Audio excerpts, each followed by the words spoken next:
Hello, bachcho. Let's read out the question first. The part of the parabola y square is equals to 4x cut off by the lattice rectum revolves about the tangent at the vertex.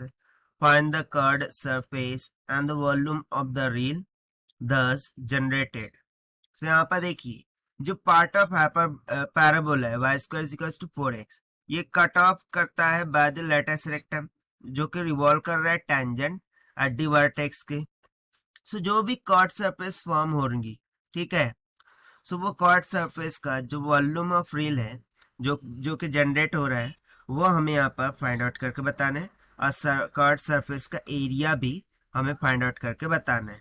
तो चलिए start करते हैं solution से, but before of its let's talk about the key concept which we are going to use here for this question. So यदि मैं यहाँ पर बात करूँ तो देखिए लेटस रेक्टम डिवाइड कर रहा है पैराबोला को इनटू टू इक्वल पार्ट। तो जो cut off by latus rectum है, ठीक है, उसके अकॉर्डिंग यदि मैं बात करूँ तो यहाँ पर सिंपली वॉल्यूम के लिए फॉर्मूला हो जाएगा pi times of integration of 0 to a y square ds, ठीक है। सो इस फॉर्मूले से हम यहाँ पर वॉल्यूम फाइंड आउट कर सकते हैं। तो चलिए स्टार्ट करते हैं हम यहाँ से। तो सबसे पहले तो मैंने वॉल्यूम के लिए कैलकुलेशन करना होगा। सो वॉल्यूम यहाँ से हो जाएगा v is equal to pi times of integration of 0 to a y square ds। So this will be equals to pi times of integration of 0 to a y square का मान दे रखा है 4ax, और जैसे कि यहाँ पर टर्म ax है इसीलिए ds यहाँ पर क्या हो जाएगा, सिंपली d ऑफ x हो जाएगा।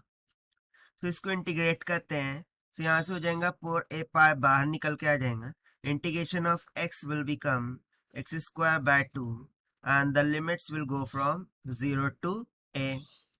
ना यदि मैं लिमिट्स को यहाँ सब्स्टिट्यूट करूँ तो हो जाएगा 4 पाई इंटू a का स्क्वायर बाय 2 माइनस का 0। तो यहाँ से देखिए a इंटू ए क्या हो गया, a का क्यूब और 2 2 ज़ा 4। सो वॉल्यूम यहाँ से कितना निकल के आ गया 2 पाई a क्यूब के इक्वल। सीओ तो हो गया हमारे पास वॉल्यूम के लिए कैलकुलेशंस। सिमिलरली हम सरफेस एरिया के लिए देखते हैं। सो लेट्स सपोज कि a is nothing but the surface area of the figure form.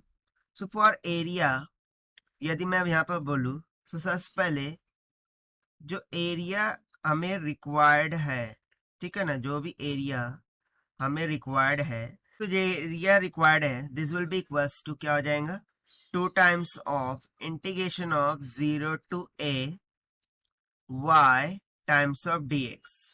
सो ये कहाँ से आया, क्योंकि बेसिकली जो एरिया रिक्वायर्ड है हमें वो area of S L dash के इक्वल होगा, area of S L dash, जहाँ पर ये लेटस रेक्टम का पॉइंट है एल डैश। लेटस रेक्टम के दो पॉइंट होते हैं एल एंड एल डैश, और एस क्या है, फोकस।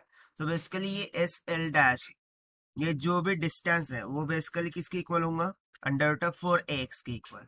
सो उसका 2 टाइम्स कर देंगे सो हमें एरिया मिल जाएगा, surface area. So this will be equals to 2 times of integration of 0 to a, y का मान रख देंगे अंडर रूट में 4ax dx। So under root 4 को बाहर निकालेंगे सो 2 2 2 4 हो जाएगा। सो ये हो जाएगा 4 times of under root of a integration of 0 to a, ये अंडर रूट ऑफ x बचेगा यानी कि x raise to 1 by 2 dx। So according to formula of x raise to n, इसका इंटीग्रेशन क्या हो जाएगा, x raise to 1 by 2 plus 1 यानी कि x raise to 3 by 2 divided by n plus 1 यानी कि 1 बाय 2 प्लस 1, जो कि हो जाएगा 3 बाय 2। और जो लिमिट है वो कहाँ से कहाँ तक वैरी करेगा, 0 टू a तक वैरी कर रहा होगा। सो इसके यहाँ से फर्दर सिंप्लीफाई करते हैं। So surface area a will be equals to 4 under root a, ठीक है, अपर लिमिट सब्स्टिट्यूट करेंगे। सो a का 3 by 2 divided by 3 by 2 minus का 0 हो जाएगा। सो इसको फर्दर सिंप्लीफाई करेंगे, सो यहाँ सरफेस एरिया कितना निकल के आ जाएगा। तो देखिए एक अंडर रूट ए से एक अंडर रूट ए कैंसिल हो गया, सिंपली कितना बच जाए a का स्क्वायर यानी कि 4 2 जा कितना हो गया 8। सो ये हो जाएगा 8 by 3 times of a square के। सो ये हो गया हमारा सरफेस एरिया। सो यहाँ पर होता है आंसर कंप्लीट, और ये हमने सॉल्व किया है by using the conceptual formula of volume and area से. So this is the required solution. I hope you understood well. Best of luck. Thank you.